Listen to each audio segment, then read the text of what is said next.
Hilig kasi mag-reserve ng pagkain. Tingnan mo, itatago niya. Hilig mag-reserve ng masarap na pagkain. Yan. Special yan para sa kanya. Tingnan mo.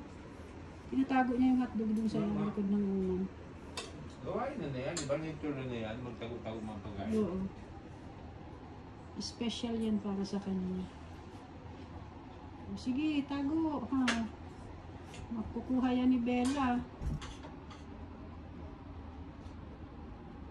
Sinuot pa niya sa ilalim.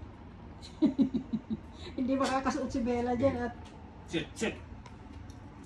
nervous naman sa yan si Bella.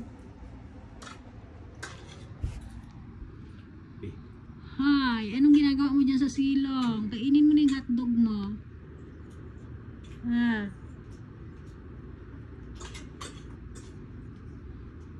Dali, mag-walking na tayo. Let's go outside na. Dali. Pwede masok yan.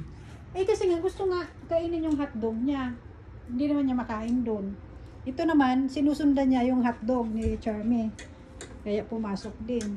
Aagawin niya. Kaso ayaw bitawan ni Charmy. Pero nilibidyo mo ko. Nilibidyo mo ko. Ikaw? Nilibidyo ka. Hindi. Sa tingin mo, pati ba naman dito sa video, mag-aaway pa tayo? Ano ba naman itong ano-ano?